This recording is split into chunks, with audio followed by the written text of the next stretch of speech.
لهدى النبي مصطفى محمد صلى الله عليه وسلم إلى آله وأصحابه أزواجه ذريته وآل بيته وإلى أولياء الله الصالحين وللعلماء العاملين وللآبائنا وأمهاتنا وإخواننا من المؤمنين شاء لله لهم الفاتحة. أعوذ بالله من الشيطان الرجيم. بسم الله الرحمن الرحيم.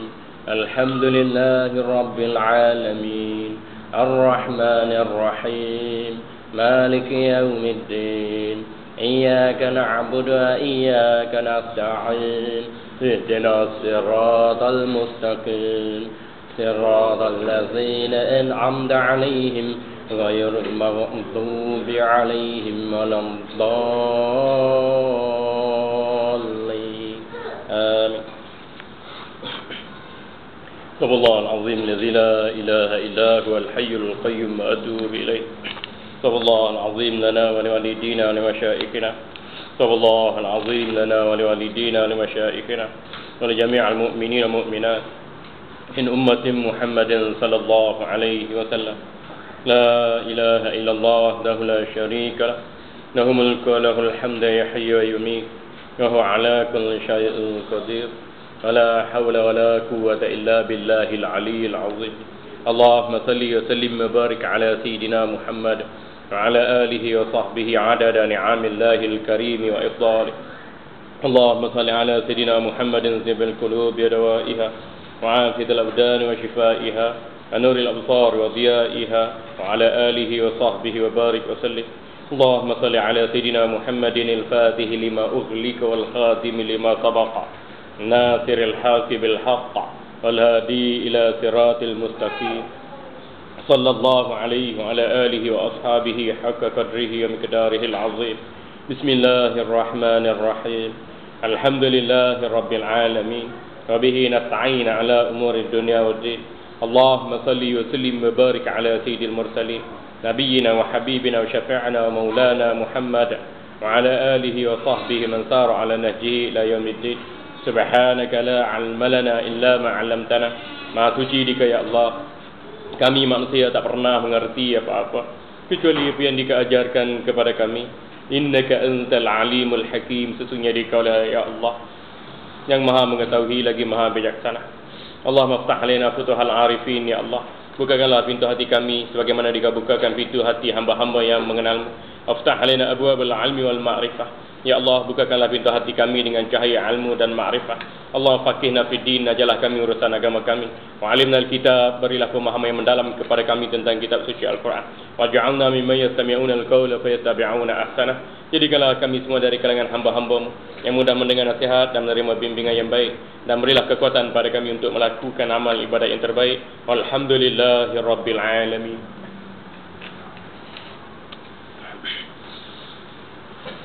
Assalamualaikum warahmatullahi wabarakatuh.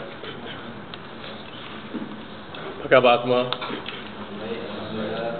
Alhamdulillah. Pada pagi Safar 1436 Hijrah ini, Allah masih lagi memberikan subsidi pada kita untuk kita sama-sama hadir majlis ilmu. Majlis ilmu kita ini kita bicarakan 3 kitab. Yang pertama kita akan syarahkan kitab Matla'ul Badrain dalam bab fiqh mazhab Syafi'i, dan kitab yang kedua kita akan baca Darus Samin fi Bayani Aqaidil Mu'minin, kitab akidah Ahlussunnah wal Jamaah yang ditalaki di pondok-pondok. Alhamdulillah. Dan kitab kita yang ketiga kita bahaskan perihal salat Nabi sallallahu alaihi wasallam secara sahih berdasarkan dalil-dalil yang konkret, insya-Allah. Berdahulu saya ucapkan ribuan terima kasih kepada tuan-puan kerana sudi hadir. Ahlan wa sahlan wa marhaban bikum ke Aswaja Learning Center, ALC, Aswaja Learning Center ni.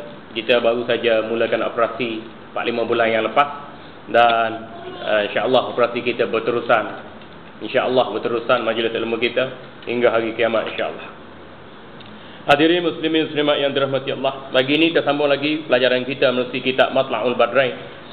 Dalam mukaddimah kitab ini pada muka surat 19, percaya kepada Nabi, percaya kepada kitab, percaya kepada malaikat. Percaya sini maksudnya iman. Iman adalah sesuatu yang yakin pasti sifat dia. Iman ni kita kena yakin pasti, yakin secara mu'tamad tentang enam perkara asas. Yang mana Nabi SAW ditanya Jibril alaihi salam, ya Rasulullah, akhbirni 'anil iman. Faqala Nabi SAW, al-imanu an tu'mina billahi wa malaikatihi wa kutubihi wa rusulihi wa bil yaumil akhir wa bil qadari khairihi wa syarrihi. Rawahul Bukhari. Wahai Rasulullah, jelaskan kepadaku apakah yang dimaksudkan dengan iman. Nabi SAW bersabda, iman ialah kamu yakin pasti tentang ketuhanan Allah, tentang kewujudan para malaikat dan tugasannya, wa kutubihi, kitab-kitab yang diutuskan oleh Allah pada para rasulnya untuk disampaikan pada umat jin dan manusia,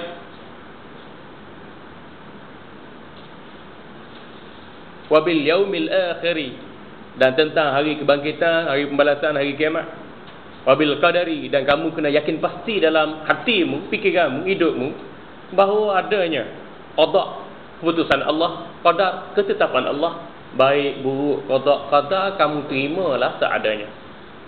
Jadi enam perkara ni wajib kita terima, wajib kita percaya dan jadikan modal teras pembangunan insan.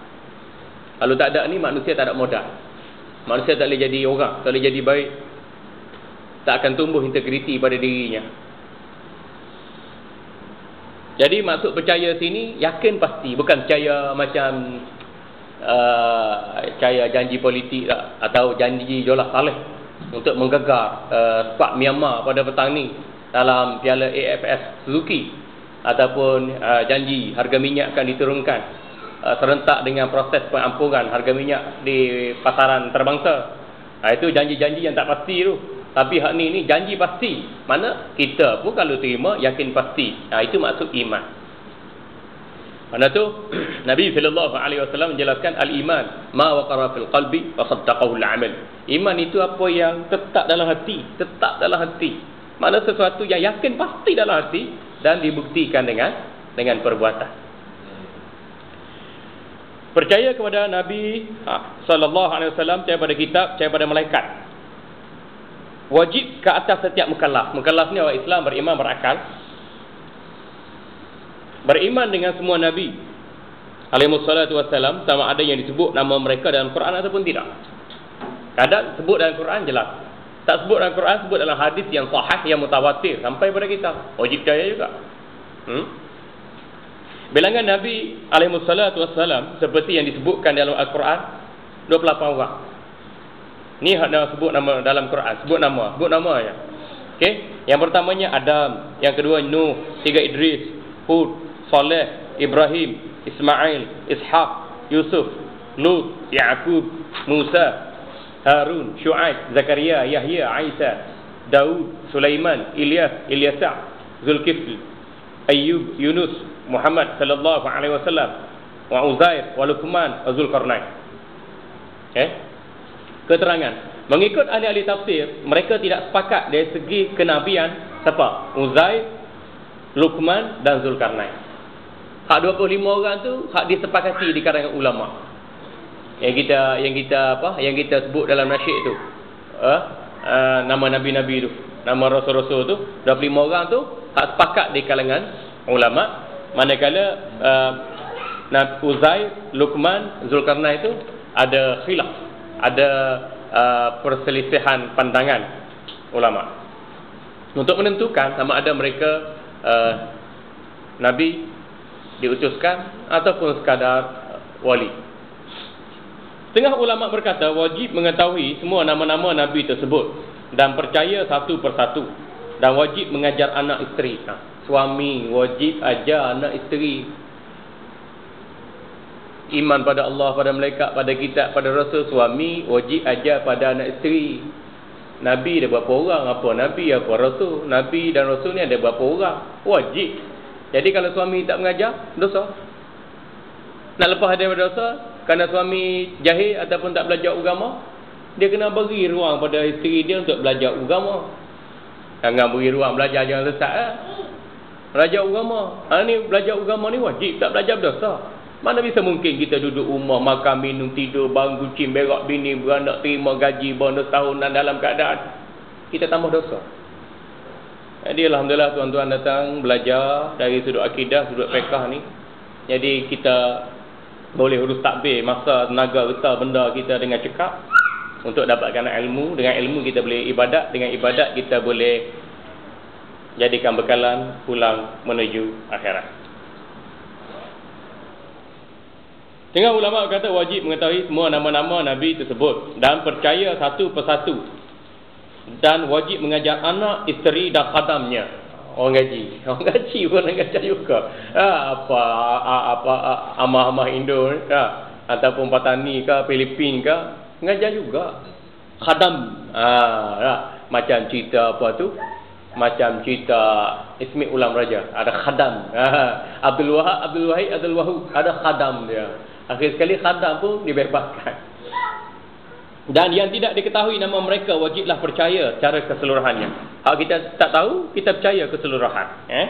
Maknanya pengertian dalil Quran yang umum itu menyebut tentang nama mereka, walaupun kita tak kenal jati diri mereka, sikap mereka, tapi kita percaya itu adalah Nabi dan wajib kepercayaan itu. Faedah. Bilangan para Nabi ialah 124,000 orang. Ini sabit dengan hadis yang sahih. Nabi-Nabi ni bilangan dia 124,000 orang. Ramai dah berapa ribu, berapa juta dah umur dunia. Kalau kita kata menjadi rasul di antaranya sebanyak 313 orang. Dan mengikut satu riwayat, rasul-rasul ni ada 314 orang. 313 ke 314. Tu. Tapi kita ambil hak muktamadnya, Nabi-Nabi ni bilangan dia 124,000 orang, rasul ni ada 313 orang. Baik. Nabi yang afdal di kalangan mereka ialah Nabi Muhammad sallallahu alaihi wasallam. Nabi yang paling afdal, paling tinggi nilai, paling mulia, Nabi kita Muhammad sallallahu alaihi wasallam. Kemudian Nabi Ibrahim alaihissalam, kemudian Nabi Musa alaihissalam, kemudian Nabi Isa alaihissalam, kemudian Nabi Nuh alaihissalam. Mereka ini dinamakan ulul azmi kerana mereka ada daya tahan, kekuatan, kesabaran, ada kreativiti untuk terus mengembangkan ajaran Allah sehingga diterima oleh masyarakat secara menyeluruh. Keterangan selain daripada 5 orang Nabi alaihi salatu wasallam ini, setengahnya ada yang lebih afdal dari setengah yang lain, tetapi tidak ditentukan kecuali 5 yang tersebut saja. Masing-masing ada kelebihan lah di sisi Allah Subhanahu wa taala. Baik, selesai tentang kerasulan, kenabian termasuk ulul azmi. Sekarang kita pergi pada kitab-kitab yang diturunkan daripada langit sebanyak 104 buah kitab. Kitab-kitab yang diturunkan daripada langit sebanyak 104 buah kitab. Okey. Yang pertama diturunkan kepada Nabi Syif 50 kitab. Diturunkan pada Nabi Idris 30 kitab. Diturunkan pada Nabi Ibrahim 10 kitab. Dan kepada Nabi Musa AS sebelum diturunkan Taurat sebanyak 10 kitab. Keterangan kitab-kitab tersebut disebut suhuf. Suhuf Ibrahim wa Musa. Suhuf. Kepada Nabi Musa AS kitab Taurat di dalam bahasa Ibrani, bahasa klasik Israel. Kita panggil Ibrani. Kepada Nabi Isa AS diturunkan kitab Injil dalam bahasa Syriani atau Suryani. Kepada Nabi Daud AS diturunkan kitab Zabur. Kitab Zabur dalam bahasa Kipti, bahasa Mesir purba silam. Kepada Nabi Syriani, bahasa Syria lama ni. Belum daripada dia orang buat transformasi gunakan bahasa Arab secara resmi, bahasa Syriani lama. Pada Nabi Daud AS diturunkan kitab Zabur dalam bahasa Kipti, bahasa Mesir purba. Kepada Nabi Muhammad sallallahu alaihi wasallam Quran diturunkan dalam bahasa Arab. Tengok kalau kita kata kalimah Allah boleh digunakan untuk bukan Islam. Tengok dalam bahasa Ibrani tu. dalam bahasa Ibrani, bahasa Israel dulu. Adakah disebut Allah dalam bahasa Ibrani itu? Adakah dalam bahasa Suryani dulu disebut, diturunkan kitab Injil pada Nabi Isa alaihissalam, adakah sebut Allah?